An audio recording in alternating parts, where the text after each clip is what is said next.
ঐক্যবদ্ধ থাকলে আগামী নির্বাচনে আওয়ামী লীগের বিজয় সুনিশ্চিত। চট্টগ্রামে পথসভায় ওবায়দুল কাদের। সাংগঠনিক সফরে কক্সবাজারে আওয়ামী লীগ নেতাকর্মীরা।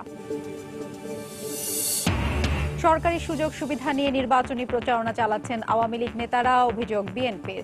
লেভেল প্লেইং ফিল্ড নিশ্চিতের দাবি।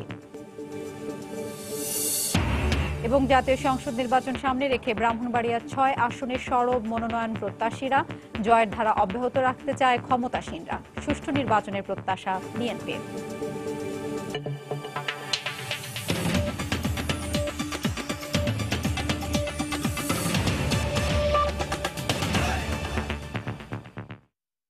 একাদশ জাতীয় সংসদ নির্বাচন সামনে রেখে সময় সংবাদের সম্প্রচার হচ্ছে নির্বাচন সংবাদ। প্রতিদিন রাত ৮টায় এই আয়োজনে নির্বাচনী খবরের পাশাপাশি থাকছে জাতীয় সংসদের আসন ভিত্তিক ভোট সংলাপ। আজ থাকছে ব্রাহ্মণবাড়িয়া ৬ আসন নিয়ে। নির্বাচন সংবাদের সঙ্গে আছি আমি হাফসাতুন্নেসা। সবাই ঐক্যবদ্ধ থাকলে আগামী নির্বাচনে আওয়ামী লীগের বিজয় সুনিশ্চিত বলে মন্তব্য করেছেন দলের সাধারণ সম্পাদক ওবায়দুল কাদের। তিনি বলেন, বিএনপির আন্দোলন করার সামর্থ্য নেই, তাই জাতীয় ঐক্যের ওপর ভর করেছে। আওয়ামী লীগকে বাদ দিয়ে কোনো রাজনৈতিক ঐক্য জনগণ মেনে নেবে না বলেও মন্তব্য করেন তিনি। বিকেলে চট্টগ্রামের লোহাগাড়ায় মেহেরুন্নেসা স্কুল মাঠে সুধীর সমাবেশে বক্তব্য রাখেন তিনি। নির্বাচনকে কেন্দ্র করে ক্ষমতাসীন দল আওয়ামী লীগের সড়ক যাত্রার শেষ দিনে চট্টগ্রাম ও কক্সবাজারে ৪টি স্থানে সমাবেশের আয়োজন করে স্থানীয় আওয়ামী লীগ। কেন্দ্রীয় সিদ্ধান্ত পথসভা থাকলেও স্থানীয় নেতাকর্মীদের অংশগ্রহণে সবকয়টি রূপ নেয় জনসভায়। ব্যানার, ফেস্টুন আর স্লোগানে জনসভাগুলোতে ছিল নির্বাচনীয় আমেজ। রোববার সন্ধ্যায় কক্সবাজারে চকরিয়ায় স্থানীয় আওয়ামী লীগের জনসভা আয়োজন করে। দলীয় ও সহযোগী সংগঠনগুলোর গণজমায়েতে উৎসবমুখর হয়ে ওঠে সমাবেশস্থল।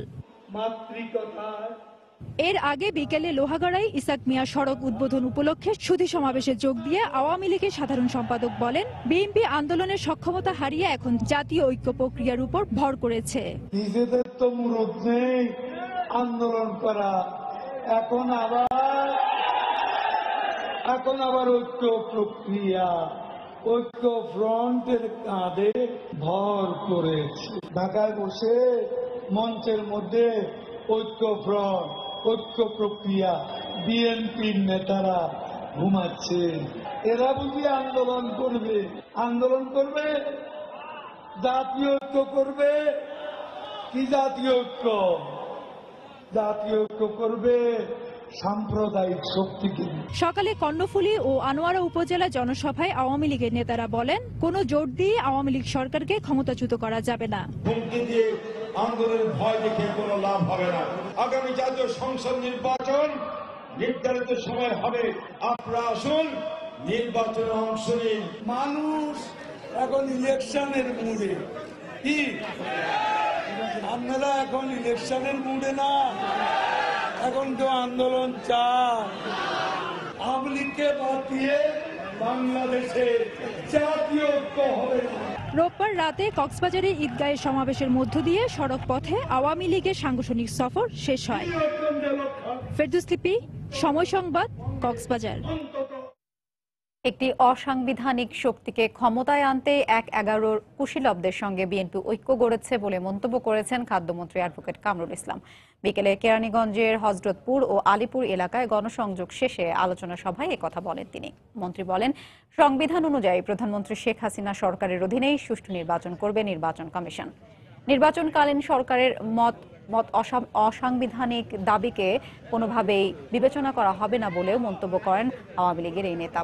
নির্বাচনের বছরে আবারও নামসর্বস্ব রাজনৈতিক শক্তি সক্রিয় হয়ে উঠছে উল্লেখ করে নেতাকর্মীদের যে কোনো ষড়যন্ত্র মোকাবিলায় প্রস্তুত থাকারও আহ্বান জানান খাদ্যমন্ত্রী।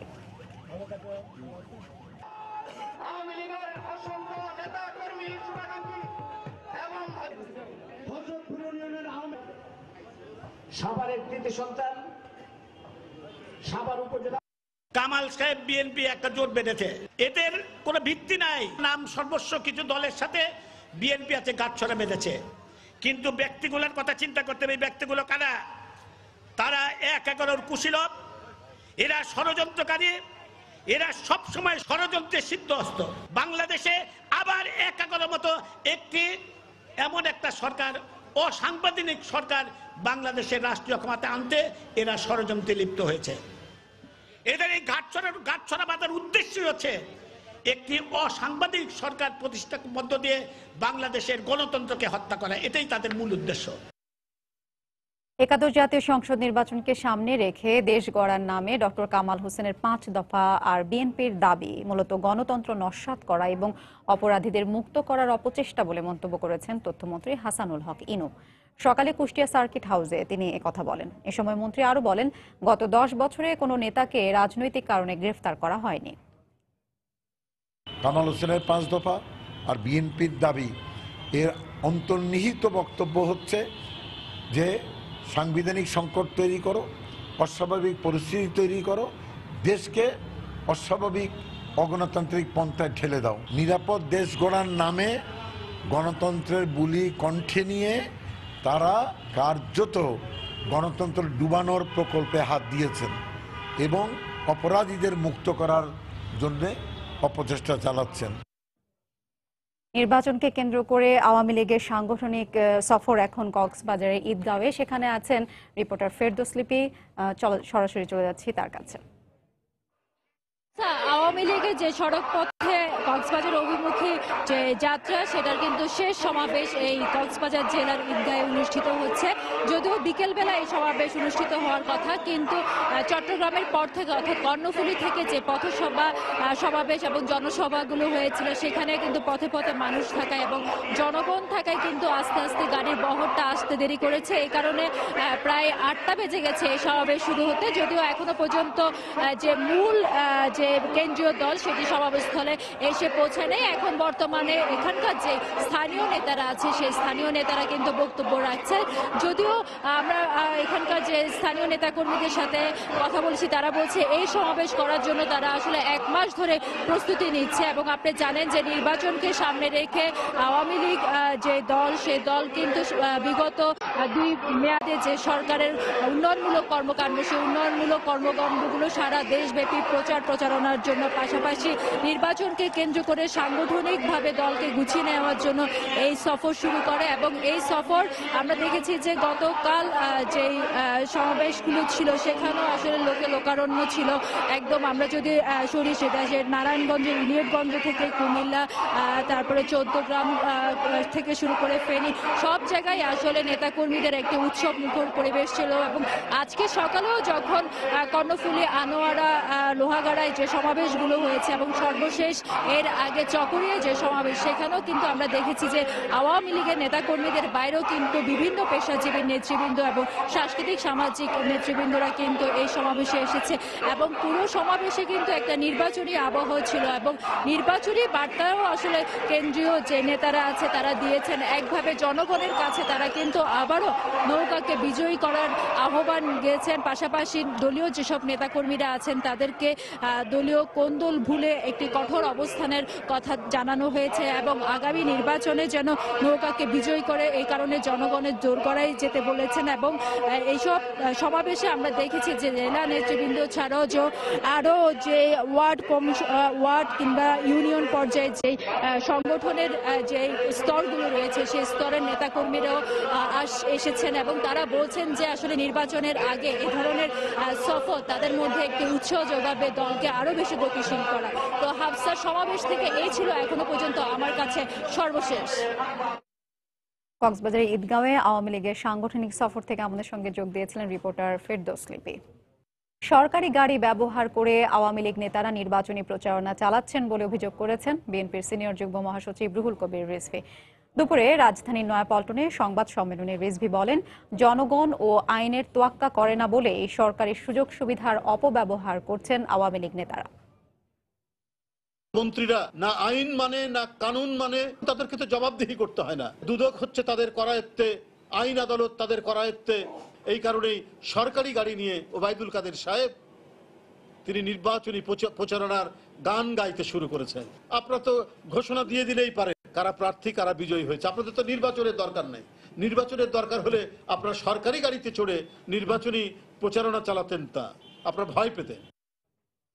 অবাধ ও সুষ্ঠু নির্বাচনের জন্য লেভেল প্লেইং ফিল্ড নিশ্চিতের দাবি জানিয়েছেন বিএনপির স্থায়ী কমিটির সদস্য নজরুল ইসলাম খান। তিনি বলেছেন, তা না হলে গ্রহণযোগ্য নির্বাচন হবে না। দুপুরে জাতীয় প্রেস ক্লাবে এক আলোচনা সভায় তিনি আরো বলেন, আওয়ামী লীগ নিরপেক্ষ সরকারের দাবি করলে তা বৈধ, কিন্তু বিএনপি দাবি করলে তা অবৈধ হয়ে যায়। তারা যখন ৯৬ সালে নির্দলীয় তত্ত্বাবধায়ক সরকার চায় তখন সেটা হালাল, আর আমরা যখন এখন বলি যে নির্দলীয় সরকার অধীনে নির্বাচন দিতে হবে, এখন এটা হারাম। তারা যখন নির্বাচন কমিশন বাতিল করে পুনর্গঠন চায় তখন সেটা হালাল, যে নির্বাচন কমিশন মোটেও স্বাধীনভাবে দায়িত্ব পালন করছে না।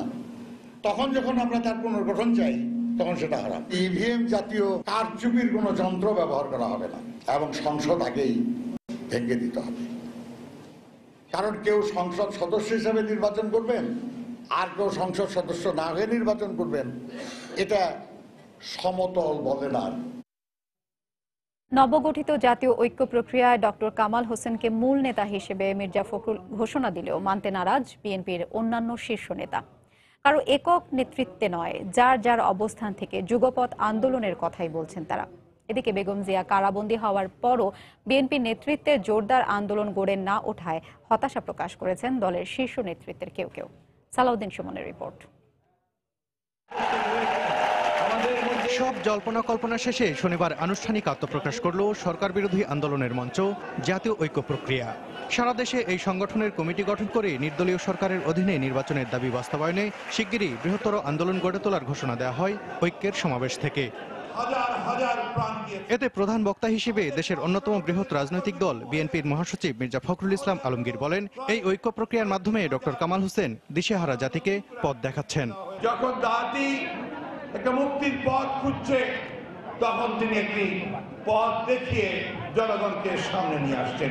আমরা আশা করব যে তাদের নেতৃত্বে আমরা অতি দ্রুত আমরা সেই ঐক্যকে অর্জন করে আমরা সামনের দিকে এগিয়ে যেতে পারি। মির্জা ফখরুলের এই বক্তব্যে ডক্টর কামাল হোসেনের নেতৃত্বে আন্দোলনে যাওয়ার বিষয়টি অনেকটাই স্পষ্ট হয়ে উঠলেও দলের স্থায়ী কমিটির এই সদস্য বলছেন আলাদা কথা। এখানে ওইভাবে কারো একক নেতৃত্বে কিছু হবে এই ধরনের কোনো বিষয় তো এখনো আলোচনায় আসেনি। আমার মনে হয় সেটা প্রয়োজনীয়তা নেই। যার যার অবস্থান থেকে সবাই মৌলিক বিষয়গুলোর উপর ভিত্তি করে আমরা সামনের দিকে এগিয়ে যাচ্ছি, সেটাই হচ্ছে আসল কথা। এখানে আমরা আমাদের একতা থাকলেই যথেষ্ট। ঐক্যের নেতৃত্ব নিয়ে ধূম্রজালের মাঝেই দলের শীর্ষ নেতাদের কেউ কেউ হতাশ খোদ বিএনপির আন্দোলন তৎপরতায়। দলের স্থায়ী কমিটির এই নেতা বলছেন, বেগম জিয়ার মুক্তির দাবিতে যে ধরনের আন্দোলন হওয়ার কথা ছিল তা হয়নি। প্রতিবাদের ভাষা, প্রতিরোধের ভাষা যেভাবে উপস্থিত করতে হয় সেভাবে আমরা উপস্থিত নই। মানুষ হতাশ হচ্ছে, দলীয় নেতাকর্মীরাও হতাশ হচ্ছে যে আমাদের সবকিছু আছে, কেন না পারছি না। আমাদেরকে উদ্যোগের অভাব না আন্তরিকতার অভাব। তবে এ নিয়ে হতাশ নন দলের এই ভাইস চেয়ারম্যান। সাংগঠনিক দুর্বলতা কাটিয়ে বিএনপি এখন বেশ সুসংহত বলে মন্তব্য করলেন তিনি। এই দলের কিছু সাংগঠনিক দুর্বলতা ছিল, অনেকগুলো জেলা কমিটি ছিল না, অঙ্গ সংগঠনের কমিটি ছিল না। বিগত ৩ মাসে সেসব দুর্বলতা কাটিয়ে উঠেছে। অধিকাংশ জায়গায় কমিটি গঠন করা হয়েছে, যার ফলে অতীতের যে কোনো সময়ের চাইতে বর্তমানে বিএনপি অত্যন্ত সুসংগঠিত একটি রাজনৈতিক দল। বিএনপির জনপ্রিয়তা ও সাংগঠনিক শক্তি জাতীয় ঐক্য প্রক্রিয়ার কর্মকাণ্ডকে গতিশীল করবে বলে মনে করেন দলের নেতারা। সালাউদ্দিন সুমন, সময় সংবাদ, ঢাকা। জাতীয় নির্বাচনের ফলাফল যাই হোক না কেন তা আঞ্চলিক বাণিজ্য উন্নয়নে নেতিবাচক প্রভাব ফেলবে না বলে মন্তব্য করেছেন অর্থমন্ত্রী আবুল মাল আব্দুল মুহিত। রাজধানীর একটি হোটেলে টেকসই উন্নয়ন লক্ষ্যমাত্রা বিষয়ে আয়োজিত এক সম্মেলনে তিনি বলেন, বিশ্বের বিভিন্ন প্রতিষ্ঠান গত 1 দশকে বাংলাদেশের নানা অর্থনৈতিক অর্জনের প্রশংসা করছে। এখন সারা বিশ্বই বাংলাদেশের সামগ্রিক অর্থনীতির অর্জনগুলোর প্রশংসা করছে, স্বীকৃতি দিচ্ছে। গত 1 দশকে অভ্যন্তরীণ ভোক্তা চাহিদা বৃদ্ধি পাওয়াতেই অর্থনীতি বেগবান হয়েছে। বর্ধিত আন্তর্জাতিক বাণিজ্যও এখানে রেখেছে গুরুত্বপূর্ণ ভূমিকা। তবে আঞ্চলিক বাণিজ্যের প্রবৃদ্ধি 4-5% থেকে আরো বাড়াতে হবে। এক্ষেত্রে যোগাযোগ অবকাঠামো তৈরি সহ বর্তমান সরকার বিভিন্ন কাজ করেছে। ডিসেম্বরে বাংলাদেশে নির্বাচনের মাধ্যমে নতুন সরকার গঠিত হলেও আমি আশা করি আঞ্চলিক বাণিজ্য উন্নয়নের ধারাবাহিকতা বজায় থাকবে। জাতীয় সংসদের সংরক্ষিত নারী আসনে মনোনয়ন নয়, নির্বাচন দেওয়ার দাবি জানিয়েছে বাংলাদেশ মহিলা পরিষদ। সকালে রাজধানীর সেগুন বাগিচায় মহিলা পরিষদ কার্যালয়ে আয়োজিত মতবিনিময় সভায় এ দাবি তুলে ধরা হয়। এতে বিভিন্ন শ্রেণী পেশার সচেতন নারী পুরুষ অংশগ্রহণ করেন। বক্তারা বিদ্যমান গণতান্ত্রিক ব্যবস্থায় নারীকে নির্বাচনী প্রক্রিয়ায় অন্তর্ভুক্তির জন্য সংশ্লিষ্টদের দৃষ্টি আকর্ষণ করেন। নির্বাচনের মাধ্যমে নারীরা সংসদে আসবেন এ দাবি সমগ্র জাতির বলে উল্লেখ করেন বাংলাদেশের কমিউনিস্ট পার্টির সভাপতি মুজাহিদুল ইসলাম সেলিম। অনেকদিন ধরেই এ দাবি তোলা হলেও নীতি নির্ধারকদের কাছ থেকে আশানুরূপ কোনো প্রতিক্রিয়া পাওয়া যায়নি বলে মন্তব্য করেন মহিলা পরিষদের সভাপতি আয়েশা খানম।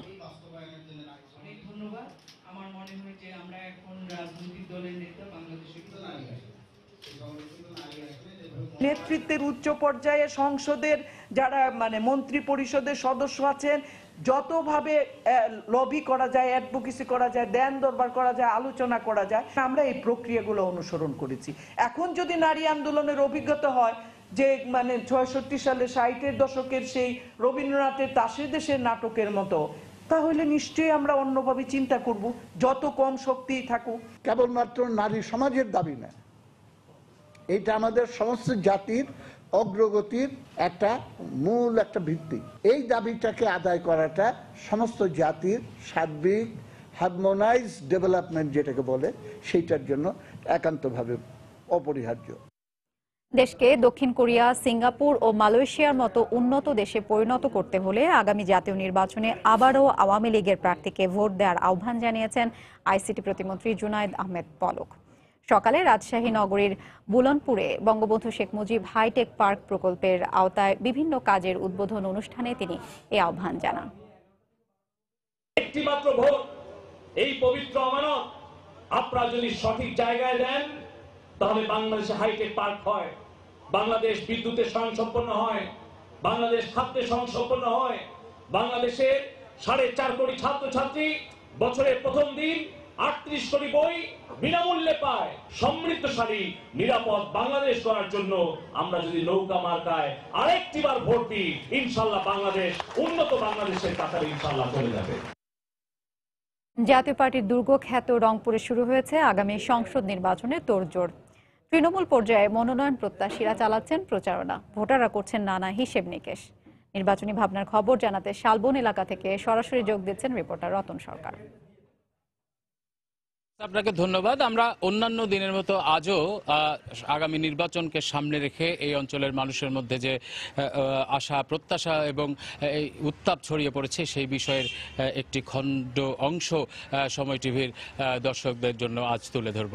আগামী নির্বাচনকে কেন্দ্র করে এখানকার যে উন্নয়নের সম্ভাবনা, সমস্যা, এই বিষয়টি নিয়ে আজ কথা বলতে আমার সঙ্গে উপস্থিত রয়েছেন রংপুরের বেগম রোকেয়া বিশ্ববিদ্যালয়ের শিক্ষক এবং যিনি আসলে নদী নিয়ে বিভিন্ন গবেষণা এবং নদী রক্ষার আন্দোলনের সঙ্গে জড়িত, রিভার অ্যান্ড পিপল বাংলাদেশের রংপুরের বিভাগীয় সচিব ওমর ফারুক। আর আমার সঙ্গে আছেন আফতাব হোসেন, তিনি একজন প্রবীণ সাংবাদিক, সিনিয়র সাংবাদিক। আজকে আমরা যেহেতু নদী দিবস, সেই নদী দিবসকে ধরে এই অঞ্চলের দারিদ্র্যের যে স্বরূপ সেটি তুলে ধরার চেষ্টা করব এবং এই দারিদ্র্যের সমাধান কোন পথে সে বিষয়টা নিয়েও আসলে একটু আলোকপাত করতে চাই। আমরা জানি যে আমরা দেখেছি যে কুড়িগ্রাম জেলাকে যদি আমরা ধরি, সেখানে মোট নদীর সংখ্যা 44টি। সেই 44টি নদীর মধ্যে যখন বর্ষাকাল হয়, গোটা জেলাটির দৈর্ঘ্য হচ্ছে প্রায় 2200 বর্গ কিলোমিটার। ওই জেলার মধ্যে নদীর প্রস্থ দাঁড়ায় 45 কিলোমিটার বর্ষাকালে। তো এই অঞ্চলে, এই এলাকাটির যে উন্নয়নের প্রতিবন্ধকতা, সেই বিষয়টি জানতে চাই আপনার কাছে। নদী কিন্তু আমাদের জন্য কখনো আগ্রাসী ভূমিকা হিসেবে ছিল না। এটা আমরা নদীকে শাসন করতে, যে নদীর প্রতি আমাদের যে অযত্নগুলো, সেগুলোই কিন্তু আজকের এই নদীকে এরকম একটি জায়গায় নিয়ে এসেছে। নদী এখন আমাদের এই বন্যার কারণ হচ্ছে। এই নদীগুলোই এখন আমাদের এই যে ফসল উৎপাদনের জন্য যে ভূমিকা রাখবার কথা ছিল সেটিও রাখতে পারছে না। এবং এই অঞ্চলের মানুষগুলো কিন্তু প্রতি বছর তারা ঘর হারাচ্ছে, তাদের নদী ভাঙনের কারণে তারা কিন্তু ভিটা হারাচ্ছে, ফসলের জমি হারাচ্ছে। এখন এটা কিন্তু আজকের ঘটনা নয়, এবং আমাদের নানা অযত্নের কারণে কিন্তু এটি ক্রমাগত বাড়ছে। এই অঞ্চলের দারিদ্র্য রেখার যে কথাটি বলছিলেন, সেই দারিদ্র্য রেখা কিন্তু ক্রমাগত বেড়ে চলেছে শুধু এই কারণে যে অঞ্চল নদীবিধৌত অঞ্চল, এবং তার নদীর প্রতি আমাদের দায় দায়িত্ব আমরা যথাযথভাবে পালন করতে পারিনি, এবং নদীগুলো অধিকাংশ সময় সবসময় মৌসুমী নদী, এবং এই মৌসুমী নদী হওয়ার কারণে এই নদীগুলো বেশি ভয়ঙ্কর রূপ নিয়ে যখন এই নানা বর্ষা মৌসুমে আমাদের উপরে আঘাতটা করে। আমাদের এটা থেকে যদি বেরিয়ে আসতে গেলে সবার আগে এটা বড় অর্থের প্রয়োজন, মোটা অঙ্কের অর্থের প্রয়োজন। সরকার সেই জায়গায় কতখানি দায়িত্বশীল ভূমিকা পালন করছে সেটি একটি প্রশ্ন। আমি আবার আসবো আপনার কাছে। আপনি আফতাব ভাই, আপনি নিশ্চয়ই মানে আলোচনার সঙ্গে রয়েছেন। এখানে একটি বলা হয়েছে যে এতগুলো নদী যেই জেলায় এবং এত তার দৈর্ঘ্য প্রস্থে যে পরিস্থিতি দাঁড়ায়, 44টি নদী একটি জেলায়, সেখানে যদি আসলে নদী সংরক্ষণ বা তীর সংরক্ষণ বা বন্যা নিয়ন্ত্রণ, ভাঙন প্রতিরোধের যে সরকারের পক্ষ থেকে উদ্যোগগুলো নেওয়া হয়, এটার যৌক্তিকতা কতটুকু আছে আসলে, যে এত ব্যাপক যেখানে ভাঙনের ব্যাপার, প্রতি বছর অন্তত 5,000 মানুষ পরিবার এখানে ক্ষতিগ্রস্ত হচ্ছে, ছিন্নমূলে পরিণত হচ্ছে। আসলে আপনাকে ধন্যবাদ। আপনি জানেন যে আমাদের যে সভ্যতা, আমাদের 1000 বছরের যে সভ্যতার এটি নদীকেন্দ্রিক, এবং নদীকেন্দ্রিকই সভ্যতাটা গড়ে উঠেছিল। কিন্তু এখন যে বাস্তবতা, এই বাস্তবতাগুলো অনেকগুলো কারণে হচ্ছে। এটি শুধু সরকারের বিষয় না, এটি আন্তর্জাতিক বিষয়। পাশাপাশি যে নদীর উৎসস্থল, যেখান থেকে নদীগুলো উৎপত্তি, সেখানে সমস্যা আছে। আরেকটি সমস্যা হচ্ছে জলবায়ু পরিবর্তনের কারণে যে সমস্যাটা হচ্ছে, সেখানে নদীর গতিপথ পরিবর্তন হচ্ছে, নদীগুলোর নাব্যতা হ্রাস হচ্ছে এবং সেখানে পানি ধারণ করার ক্ষমতা নাই। যে কোনো নদীগুলো যেদিক দিয়ে যাচ্ছে ভেঙে যাচ্ছে, যেদিক দিয়ে যাচ্ছে গতিপথ পরিবর্তন করছে, ফলে উদ্বাস্তু হচ্ছে, ছিন্নমূল হচ্ছে। এটি কিন্তু একটা আন্তর্জাতিক সমস্যা, এবং বলা হয় এখন যে আগামী দিন পৃথিবীতে যদি কখনো কোনো যুদ্ধ হয়, সেটি কিন্তু পানি নিয়েই হবে, এবং বৈশ্বিক সমস্যাটা এখন পানির সমস্যা। আজকে আমাদের যে নদীগুলো 1000 নদী ছিল, সেটি এখন 300-রও কমে গেছে, এবং এর যে উৎস মুখে আমাদের যে 54টা নদী, তার অভিন্ন নদী উৎস অন্য দেশে, সেগুলো উৎস মুখ বন্ধ করা হয়েছে, এবং তাদের যখন প্রয়োজন হয় তারা পানি ছেড়ে দেয়। সেই পানিটা ধরে রাখার মতো আমাদের নদীগুলো ক্ষমতা নেই। এবং আমাদের যে এই যে নদীর নাব্যতা বা নদী সংস্কার বা তীর সংরক্ষণ বা যে কথা আমাদের অধ্যাপক সাহেব বললেন, যে আমরা অতিমাত্রায় নদী শাসন করতে গিয়ে নদীর যে স্ট্র্যাটেজি, নদীর যে গতিপথ, তার যে পানি ধারণ ক্ষমতা, প্রবাহটাকে যেভাবে বাধা দিচ্ছি, তাতে শাসন করতে গিয়েও কিন্তু সমস্যা হচ্ছে। আমরা সম্প্রতি তিস্তার কথাই দেখি, তিস্তার মহিপুর যে তিস্তার উপর যে দ্বিতীয় তিস্তা সেতু, যেটি শেখ হাসিনার নামে উদ্বোধন করা হলো, উনি ভিডিও কনফারেন্সের মাধ্যমে উদ্বোধন করলেন, সেটিরও কিন্তু এই অংশটা 850 মিটার করার কারণে, ওইদিকে ইসলি অংশটাকে শাসন বেশি করার কারণে নদীর যে মূল অংশ আলমবিদিত নোহালি থেকে যে নদী লালমনিরহাট দিয়ে আসছিল, সেটি কিন্তু আবার পূর্ব অবস্থায় ফিরে আসছে, এবং সেদিক দিয়ে আমরা আসলে বুঝতে পারি যে নদী এই অঞ্চলের, বিশেষ করে এই বৃহত্তর রংপুর অঞ্চলের জন্য নদী কত বড় সমস্যা, এবং নদী প্রতিটি মানুষের জীবনে কত প্রভাব রাখে, এলাকার পরিবেশ বলি বা সবকিছুর ক্ষেত্রেই, অর্থনীতি সবকিছুই আসলে এই অঞ্চলের নদীর উপর নির্ভরশীল। কিন্তু এই নদী নিয়ে যে সমস্যা, এগুলো কি আমাদের রাজনৈতিক নেতৃবৃন্দ যারা আছেন, সরকারে থাকেন যারা, তারা কি এসব নিয়ে ভাবেন, বা এসব নিয়ে পরিকল্পনা কি আমরা সচরাচর দেখে থাকি কিনা? এই জায়গায় রাজনৈতিক প্রতিশ্রুতির যে জায়গাটা, সেটা কতটুকু? এটা আপনি একটা গুরুত্বপূর্ণ কথা বলেছেন, যে আমরা নদী নিয়ে ভাবছি কিনা, বা নদীর যে গতিপথ পরিবর্তন হচ্ছে, নদীর যে ভাঙন হচ্ছে, বা নদীতে যে উদ্বাস্তু তৈরি হচ্ছে, এবং যে দারিদ্র্যের কথা বলছে, বাংলাদেশে যে দারিদ্র্যের এখন পরিসংখ্যান, সেই পরিসংখ্যান 24 ভাগ সরকার সারা দেশের গড় দারিদ্র্যের হার ধরেছেন। সেক্ষেত্রে কুড়িগ্রামের কথা যেটি বলছেন, সেটি 72 ভাগ, এবং আমাদের রংপুরেও 44 ভাগ দারিদ্র্য। এটা পরিসংখ্যান সরকারের BBS এর পরিসংখ্যান অনুযায়ী। এটার কারণ হলো এই নদীর ক্ষেত্রে যে আর্থসামাজিক পরিস্থিতির কারণে মানুষ ছিন্নমূলে উদ্বস্ত, সে কারণে। এবং এইটার ক্ষেত্রে দেখা যায় এখনো আপনি দেখবেন যখন বন্যা হবে, তখন কিন্তু নদী সংরক্ষণের কোনো কাজ নাই। তারা বেশি করে কাজ করে, এই সময় স্পার করে, বাঁধ দেয় বা জিও ব্যাগ ফেলে। কিন্তু এই যে খরা যাচ্ছে, খরা মৌসুমে নদী কিন্তু তীর সংরক্ষণ, নদী শাসন কিংবা নদীর যে গতিপথ পরিবর্তন, সেটি কিন্তু সংস্কারের কোনো উদ্যোগ নাই। বলা হয় যে অর্থ আসে নাই, অর্থ নাই, বা তহবিল পাচ্ছে না, বা প্রস্তাব পাঠিয়েছে, সেগুলো হচ্ছে না। অর্থাৎ রাজনৈতিক সুচিন্তিতভাবে রাষ্ট্রীয় সিদ্ধান্তের প্রয়োজন আছে এই একটা ভয়াবহ সমস্যা দূরীকরণের ক্ষেত্রে। অন্যান্য ক্ষেত্রে রাজনৈতিক সিদ্ধান্তের কারণে যেগুলো অর্থ ব্যবহার হচ্ছে, বা এখানে অনেক গুরুত্বপূর্ণ প্রকল্প পাস হচ্ছে, কিন্তু নদী নিয়ে যে তাৎক্ষণিকভাবে এইটার একটা সমাধান করবে, এটা দীর্ঘ মেয়াদী চিন্তা করে, দীর্ঘমেয়াদী পরিকল্পনা, মধ্যম মেয়াদী বা সংক্ষিপ্তভাবে পরিকল্পনা, সেটি কিন্তু আমাদের এই রাজনীতির সব সরকারের সময় এই বিষয়টা একটু আমাদের জন্য খুবই লেকিং, এবং আমি মনে করি এটা আমাদের একটা দুর্বলতা, যে কারণে এই নদী নিয়েই আমরা মানে বিষয়টি হচ্ছে যে আসলে আমাদের এই বড় একটি সমস্যা যে নদীকে নিয়ে, সেই নদীর সমস্যা সমাধানের করবার জন্য যে রাজনৈতিক প্রতিশ্রুতিটি থাকা দরকার বা রাজনৈতিক নেতৃবৃন্দের মধ্যে যে প্রজ্ঞা এবং তথ্য থাকা দরকার, তাদের কাছে আসলে এটি সব সময় থাকে না। এবং আমরা দেখে থাকি এই অঞ্চলের সংবাদকর্মী হিসেবে যে আসলে এই এক একটি প্রকল্প আনা হয়, সেগুলো আসলে ঠিকভাবে বাস্তবায়ন করা হয় না। তো এই ক্ষেত্রে আমি আপনার কাছে একটু জানতে চাইব মিস্টার ওমর ফারুক, যে আমাদের নদী শাসন বা রক্ষার জন্য যে প্রকল্পগুলো নেওয়া হচ্ছে, এটি কি বাস্তবসম্মত কিনা? আসলে আমরা এতক্ষণ দারিদ্র্য নিয়ে কথা বলছিলাম, যে নদী কি করে দারিদ্র্য মানুষকে দারিদ্র্য সীমার নিচে নামিয়ে দিচ্ছে। আমি এখানে একটু সংযুক্তি দিতে চাই। আমরা যদি এই জায়গা থেকে উত্তরণের কথা বলি, তাহলে সবার আগে যে মানুষগুলো, মানে নদী শাসন আমরা করব, নদীর যত্ন আমরা করব, নদীর প্রতি আমাদের যে দায়িত্ব আছে সেটি পালন করব, কিন্তু তার আগে এই যে মানুষগুলো এই বন্যা কবলিত হচ্ছে, যে নদী ভাঙন হচ্ছে এবং তাদের ফসলি জমিগুলো হারাচ্ছে, তাদের জন্য কিছু তাৎক্ষণিক কিছু পদক্ষেপ গ্রহণ করা, এবং তাহলে কিন্তু এই অঞ্চলে যে দারিদ্র্য সীমার নিচে ক্রমাগত মানুষগুলো নেমে যাচ্ছে, সেখান থেকে তাদের উত্তরণ সম্ভব। আরেকটি কথা, যেমনটি আপনি বলছিলেন যে এই অঞ্চলের গণমানুষের যে উন্নয়নের কথা, সেটা কি জনপ্রতিনিধিদের মধ্যে আছে কিনা? হ্যাঁ, এখন এটি স্বল্প মেয়াদে তাদের মাথার মধ্যে, এই মুহূর্তে যদি জনপ্রতিনিধিরা তাদের দায়িত্ব পালন করতে ব্যর্থ হয়, আগামী নির্বাচন আছে কিংবা তার পরবর্তী নির্বাচন, যে কোনো সময় কিন্তু তারা যদি ক্রমাগত দেখে যে নদীর প্রতি তাদের জনপ্রতিনিধিরা তাদের যৌক্তিক দায়িত্বটুকু পালন করতে পারছে না, তাহলে কিন্তু তাদের সিদ্ধান্তটা বদলে ফেলতে পারে। এবং আমরা প্রত্যাশা করি, আমরা এই অঞ্চলে যারা জনপ্রতিনিধি আছেন, যারা সরকারে আছেন, তাদের কাছে খুব করে প্রত্যাশা করি যে অঞ্চলকে যদি সত্যিকার অর্থে উন্নয়নের চাকার সাথে সম্পৃক্ত করতে হয়, এই অঞ্চলে যদি আমরা উন্নয়ন প্রবৃদ্ধিকে সমহারে বন্টন করতে চাই, তাহলে কিন্তু আমাদেরকে যেটি করতে হবে, এই অঞ্চলের নদীগুলোকে কিন্তু আসলে যত্ন করতে হবে।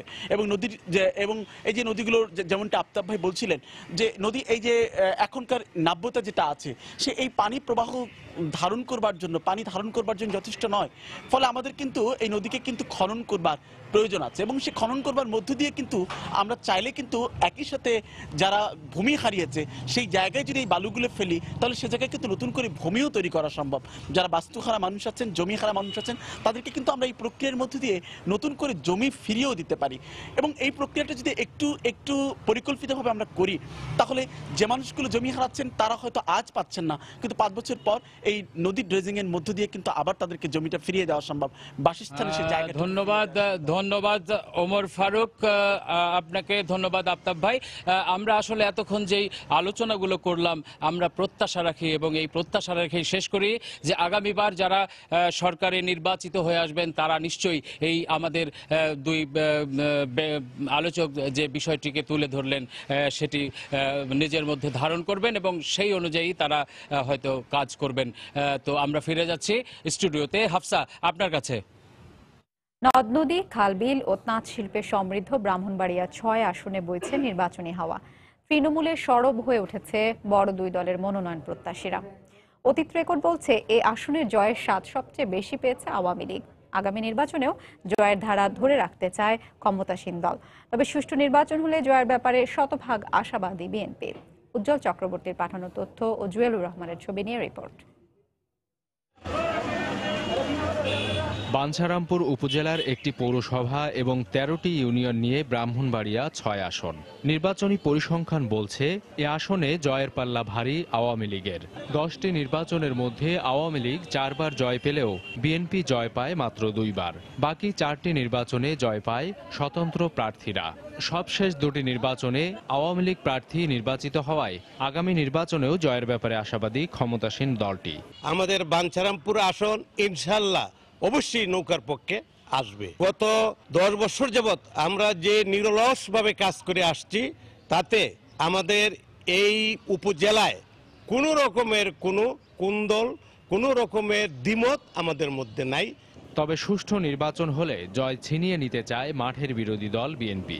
যদি ফেয়ার নির্বাচন হয় আর বিএনপি নির্বাচন অংশ নেয়, জনগণের ভোট কেন্দ্রে যাওয়ার পরিবেশ সরকার যদি গঠন করে, তাইলে যাবে এবং গেলে বিজয় আমাদের 100% নিশ্চিত।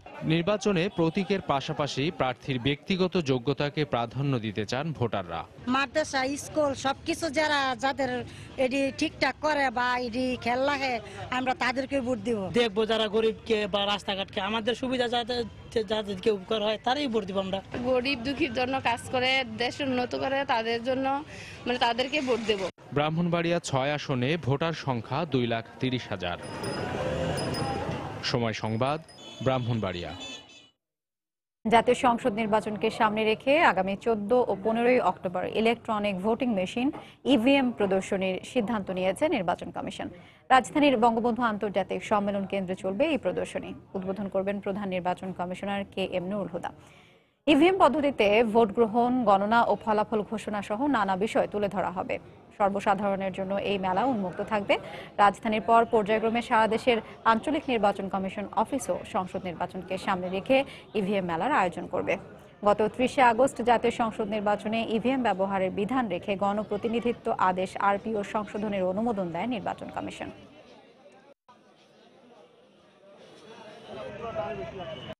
নির্বাচন সংবাদে প্রতিদিনই আমরা চেষ্টা করছি দেশের প্রতিটি সংসদীয় আসনের স্থানীয় রাজনীতি সম্পর্কে আপনাদের জানাতে। আজ থাকছে ব্রাহ্মণবাড়িয়া 6 আসন নিয়ে ভোট সংলাপ।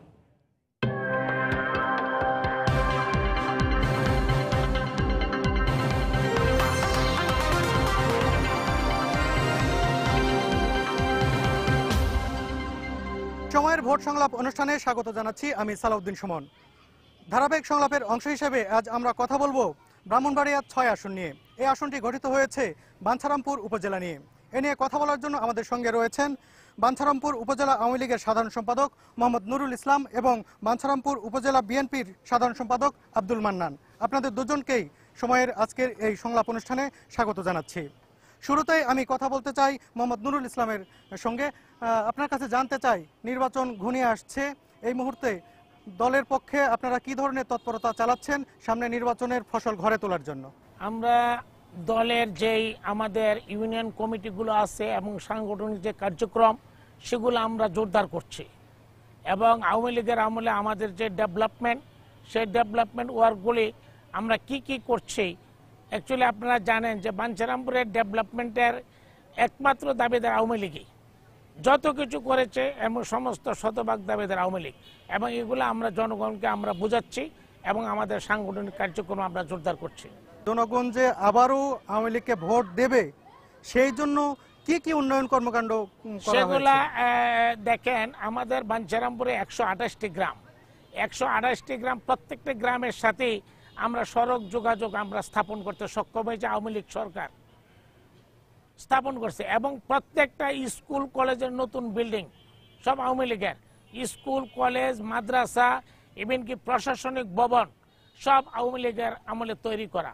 এবং আরেকটা জানেন, বিশ্বের দ্বিতীয় বৃহত্তম ওয়াই ব্রিজ, যেটা নাকি বাঞ্ছারামপুর, হোমনা এবং মুরাদনগর 3টা উপজেলাকে সংযুক্ত করেছে, এটা আওয়ামী লীগের আমলে ক্যাপ্টেন তারসাব এটা করা। এবং আমরা আবার নতুন করে যেটা নাকি সবচেয়ে বাঞ্ছারামপুর মানে জনগণের শতভাগ চাহিদা মেঘনার উপর ব্রিজ, সেটার অলরেডি মেঘনার উপর ব্রিজ হবে। এটা যে সমীক্ষা, সম্ভাব্য সমীক্ষা এটা শেষ হয়েছে, এখন এটা এই ব্রিজ এটা হবে। এবং আমরা বাঞ্ছারামপুর থেকে ওই শান্তিপুর নরসিংদী আরেকটা ফেরিও আমরা চালু করব। তাইলে বাঞ্ছারামপুরের সাথে আপনার সারা দেশের রাজধানী সহ সারা দেশের যোগাযোগ চতুর্দিক দিয়ে ওপেন হয়ে যাবে। এই আসনে জয়লাভের জন্য বিএনপি কি মাঠে কাজ করেছে বা রাজনৈতিকভাবে কিভাবে তারা সেখানে কর্মকাণ্ড পরিচালনা করেছে যে কারণে বিএনপিকে ভোট দিতে পারে জনগণ? প্রত্যেকটা ইউনিয়ন পর্যায়ে আমরা কমিটি এবং ওয়ার্ড কমিটি আমরা নিজেরা সুন্দরভাবে করে ঠিকঠাক রাখছি। যদি সুষ্ঠু ভোট হয় বাঞ্ছারামপুরে, আমার বিশ্বাস, শতভাগ বিশ্বাস, বিএনপি শিওর পাস করবেন। এক, উন্নয়নের কথা, ধরেন বাঞ্ছারাম একটা প্রত্যন্ত এলাকা ছিল, একটা দ্বীপ ছিল, কোনো সরকারি কর্মকর্তা যদি পানিশমেন্টমূলক মানে বদলি করা হতো বাঞ্ছারামপুরে, চতুর্দিকটা দ্বীপ ছিল, মানে নদীর চতুর্থ নদী বেষ্টিত ছিল। উন্নয়নের প্রথম দ্বারক হলো বিএনপি। বাঞ্ছারামপুর হোমনা ব্রিজ দেওয়া শুরু, তখন আমরা ফেরি মানে নৌকা ছাড়ার কথা মুখ করতে না। উন্নয়নের প্রথম দাবিদারি বিএনপি বাঞ্ছারামপুর উপজেলাতে, বড় ধরনের উন্নয়ন যা হয়েছে, এখন উন্নয়ন হচ্ছে, আমরা অস্বীকার করি উন্নয়ন হচ্ছে, কিন্তু আমাদের মধ্যে থেকে উন্নয়নের বীজ প্রথম আমরা বুনি। যদি ভোট সুষ্ঠু হয় তার মানে কি সুষ্ঠু নির্বাচন হওয়া নিয়ে কোনো সংশয় প্রকাশ করছেন?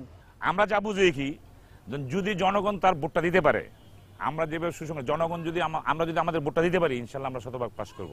উনি আশঙ্কা করছেন তার আসনে সুষ্ঠু নির্বাচন হবে কি না সে ব্যাপারে সন্দেহান। উনি বলছেন সেখানে সুষ্ঠু নির্বাচন হলে তার দলের প্রার্থী সেখানে জয়লাভ করবেন। আসলে কি সেখানে আপনি এই ধরনের কোনো অবস্থা দেখছেন? দেখেন 2008 সনে যে নির্বাচন হয়েছিল, ওই নির্বাচনে আমি আওয়ামী লীগের সাধারণ সম্পাদক হিসাবে আমার বাড়ি মানিকপুর সেন্টারে খালেক সাহেব 2 জনকে যে আমার সেন্টারে পাঠালো, আমার সেন্টারে বাজার যে মানিকপুর সেন্টারে দেখেন সুষ্ঠু ভোট হচ্ছে কিনা। তারা জালু এবং মকবল 2 জনই তারা বিএনপির বড় নেতা বাঞ্ছারামপুরের, তারা আইসা তারা আশ্চর্য হয়ে গেছে যে ভোটের লাইন দেখে, এবং ভোটাররা ভোট দিচ্ছে। তখনই প্রিসাইডিং অফিসাররা বলল যে আমরা খুব সন্তুষ্ট হয়েছি, ভোটার এখানে ভোট দিচ্ছে, আনেন কাগজ আনেন, আমরা ফরমানে সই করে দিয়ে যাই। কাজী বাঞ্ছারামপুরে সুষ্ঠু নির্বাচন আগেও হয়েছে, ভবিষ্যতে সুষ্ঠু নির্বাচন হবে। কারণ আমরা জনগণের কাছে আমরা যেতে পারি। কেন যেতে পারি? যে বাঞ্ছারাম যেমন মান্নান ভাই যেটা বলছে হোমনা ব্রিজ কিন্তু আওয়ামী লীগের হয়েছে। আওয়ামী লীগের তুমাইল বেলা আসছিল এবং মহিউদ্দিন খান আলমগীর আসছিল, ওনারা ভিত্তিপ্রস্তর স্থাপন করে গেছে। এটা আমাদের অর্থাৎ আওয়ামী লীগের পরবর্তীতে আমি বিএনপি উদ্বোধন করছে, কিন্তু ব্রিজ আওয়ামী লীগের আমলে। হোমনা ব্রিজ দক্ষিণ দিক দিয়ে, হোমনা ব্রিজ দিয়ে আমরা বাড়িতে পারি। পূর্বে সলভা ব্রিজ দিয়ে পূর্বে বাড়িতে পারি। তারপরে দেখো দক্ষিণ পূর্ব, এরপরে হইলো উত্তর দিক দিয়ে হলো মরিচাকান্দি নৌবন্দর দিয়ে আমরা এখানে শান্তিপূর্ণ সন্ধি ফেরি দিব। আমরা পশ্চিম দিক দিয়ে ঢাকা যাওয়ার জন্য মেঘনার উপর ব্রিজ দেব। এবং আমাদের যে রাস্তাঘাটগুলো যেগুলো আছে, সেই রাস্তাঘাটগুলো আরো প্রশস্ত করার কাজ ইতিমধ্যেই চলছে। অর্থাৎ আমরা জনগণের কাছে আমরা যেতে পারতেছি, জনগণকে বুঝতে পারতেছে, প্র্যাকটিক্যালি জনগণ দেখতেছে আওয়ামী লীগের যে উন্নয়ন। আপনি বলছিলেন আব্দুল মান্নান যে এখানে বিএনপির ঘাঁটি, কিন্তু ভোটের পরিসংখ্যানে আমরা দেখতে পাচ্ছি যে আপনারা 2 বার জয়লাভ করেছেন এই আসনে, কিন্তু এখানে আওয়ামী লীগ জয়লাভ করেছে 4 বার। আসলে বিএনপির ঘাঁটি বলছেন কোন অর্থে? কোন অর্থে মানে ধরেন স্বাধীনতার পর 73-এ তো আওয়ামী লীগ পাশ করলো, এরপরে 80 দশকের পরে ধরেন আমরা 2091 নির্বাচনে আমরা জয়লাভ করলাম। আমাদের নেতা মারা গেল, বিএনপি কিন্তু আমরা 3 বার পাশ করছি। শাহজাহান হুসেন আমাদের ওলিয়া সাহেব মারা যাওয়ার পর একটা উপনির্বাচন হলো, এটাতে আমরা বিএনপি পাশ করছি। তারপরে 2001-এ পাশ করছি। আওয়ামী লীগ তো 2008-এ উনি বললেন, ওনাকে আমি শ্রদ্ধার সাথে কথা বলছি, ওনার বাড়ি মানিকপুর 2টা গ্রাম আছে, ওইটা হলো আওয়ামী লীগের দুর্গ।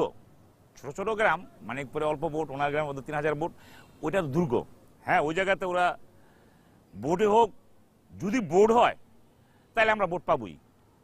বিএনপি আওয়ামী লীগ 2008-এ পাশ করছে জোরে, আর লাস্ট নির্বাচন ফেব্রুয়ারি 5 নির্বাচন, এটা তো আর কোনো ক্যান্ডিডেট আমরা দেখি নাই।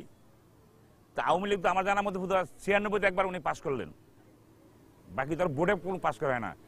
এই জন্য কথাটা বললাম, আমরা আশঙ্কা করছি জন্য গত ইউপি নির্বাচন, মেয়র নির্বাচন, ইউপি নির্বাচনে আমাদের কোনো ক্যান্ডিডেট বাইরে ঘুরে আমরা থাকতে পারি নাই।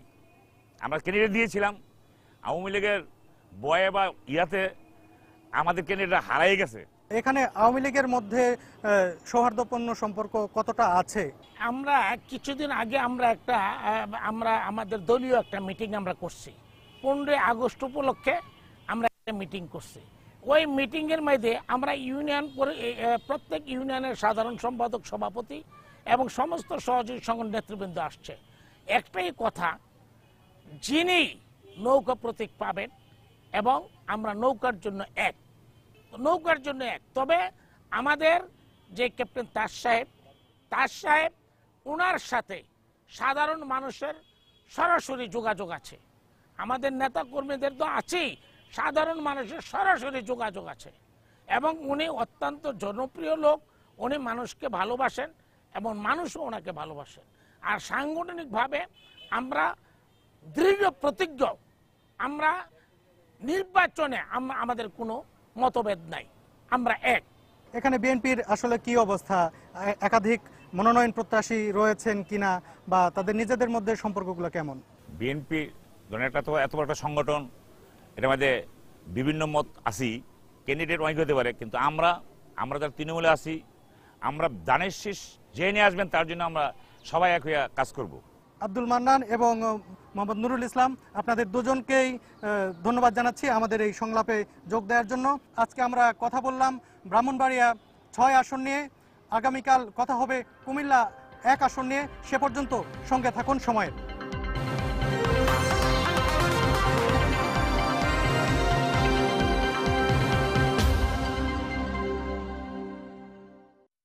দেখছিলেন ভোট সংলাপ। এই পর্যায়ে শিরোনামগুলো জানিয়ে দিচ্ছি আরেকবার। ঐক্যবদ্ধ থাকলে আগামী নির্বাচনে আওয়ামী লীগের বিজয় সুনিশ্চিত। চট্টগ্রামে পথসভায় ওবায়দুল কাদের, সাংগঠনিক সফরে কক্সবাজারে আওয়ামী লীগ নেতাকর্মীরা। সরকারি সুযোগ সুবিধা নিয়ে নির্বাচনী প্রচারণা চালাচ্ছেন আওয়ামী লীগ নেতারা, অভিযোগ বিএনপির। লেভেল প্লেইং ফিল্ড নিশ্চিতের দাবি। এবং জাতীয় সংসদ নির্বাচন সামনে রেখে ব্রাহ্মণবাড়িয়া 6 আসনে সরব মনোনয়ন প্রত্যাশীরা। জয়ের ধারা অব্যাহত রাখতে চায় ক্ষমতাসীনরা, সুষ্ঠু নির্বাচনের প্রত্যাশা বিএনপির। এই ছিল এখনকার মতো। যে কোনো খবর পেতে ভিজিট করুন সময়নিউজ.tv। আপনার মোবাইলে সময় টিভি দেখতে ও সকল খবর পেতে ডাউনলোড করুন সময় অ্যাপ। এছাড়া এইমাত্র পাওয়া খবর আপনার মোবাইলে পেতে SMS করুন *BN লিখে পাঠিয়ে দিন 16242 নম্বরে। সঙ্গে থাকুন সময়।